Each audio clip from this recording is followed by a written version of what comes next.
Ce code, il a un gros avantage, c'est qu'il rassemble des textes qui étaient épars. Pour des raisons liées à la codification, on trouve de la cybersécurité dans de très nombreux codes.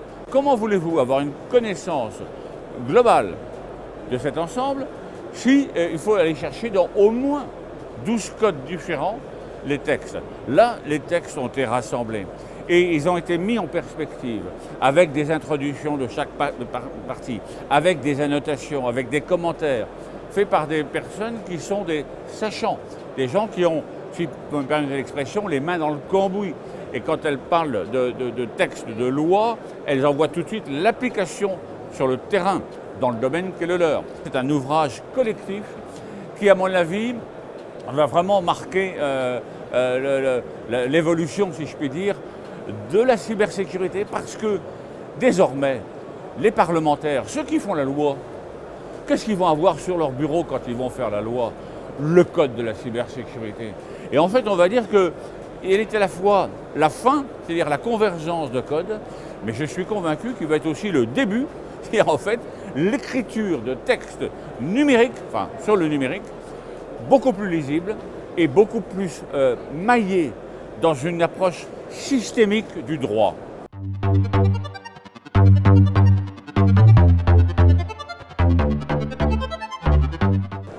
On a beaucoup parlé de la donnée, on a beaucoup parlé de la lutte contre les cyberattaques, c'est-à-dire en fait les attaques par déni de service, les attaques par rançongiciel, tout ce qui porte atteinte au système lui-même.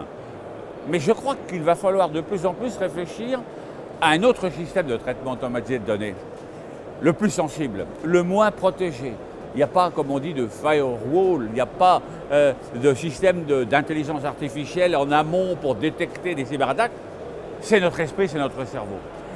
Et déjà, dans ce forum, on voit apparaître l'importance de de la gestion, de la maîtrise des contenus, de tout ce qui est véhiculé sur Internet.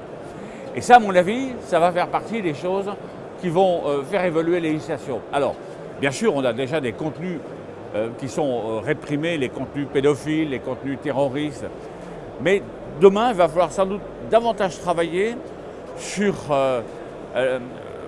on va dire, sur la manière avec laquelle certaines personnes utilisent le réseau Internet pour faire de la désinformation, pour faire de l'attaque sur la personnalité des individus et des entreprises.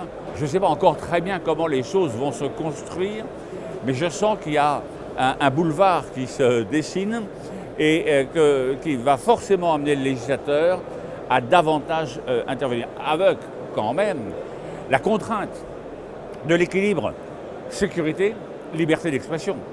Parce que dans une démocratie comme la nôtre, il faut toujours être en équilibre, pas tomber dans le déséquilibre du libéralisme absolu ou du contrôle absolu.